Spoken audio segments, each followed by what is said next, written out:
Everybody's talking about the incoming foreclosure boom. Should you sell now? Should you wait? Should you buy now? Should you wait? How do the gurus know when it's time to make a move? Well, one answer lies in men's underwear.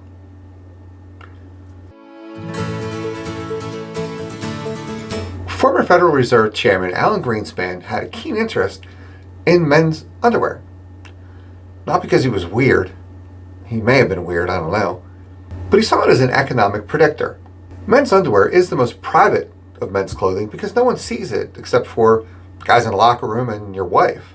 So who cares?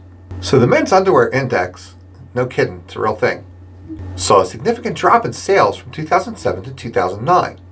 Backing up Alan Greenspan's theory. The last thing men will buy when money's tight is underwear. If they're a little insecure about their future, that's the last thing that they'll buy. When things start to get better again, the sales of underwear pick up. So economists and analysts always look for signs that something's going to happen. There's going to be a shift. Kind of like a stampede of wild animals indicates foul weather coming, like a tornado or fire or something like that. The same rules can be applied to the state of the economy. Now you can also look at the trends in short-term versus long-term bond rates, but where's the fun in that? So just for fun, I'll give you a couple others. The skyscraper index. Created in 1999 by an analyst at Barclays Capital, the theory goes that we see an increase in tall buildings right before a bust. Then he tracked this back as far as the 1800s and found a correlation even back then. Want proof? Well, the Empire State Building finished in 1930, just in time for the Great Depression. The Sears Tower and the Twin Towers finished up in the 70s right before we hit a stagflation. Stagflation is where inflation rates and unemployment are a little high and growth is slow. And it's not just here in the United States, in Pennsylvania and Jersey. In 2009, Emaar Construction finished up the Burj Khalifa in Dubai, just in time for the government to nearly default. In 2009, Leonard Lauder, then chairman of Estee Lauder, realized a correlation between women's lipstick and the economy.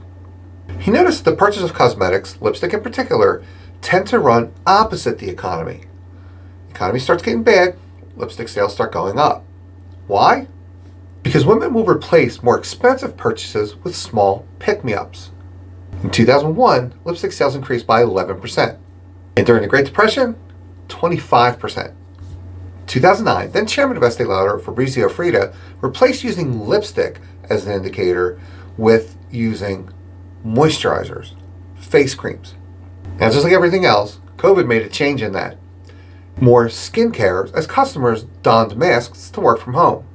So the moisturizing index replaced the lipstick index, but the premise is still there. The swipe right index. Okay, I kind of made that up, but check this out. Dating sites tend to have more sales in bad times. Broke is bad, but broken alone is even worse. Match.com had its strongest earnings in the fourth quarter of 2009, higher than it's been in the 7 years preceding that. That was the Great Recession.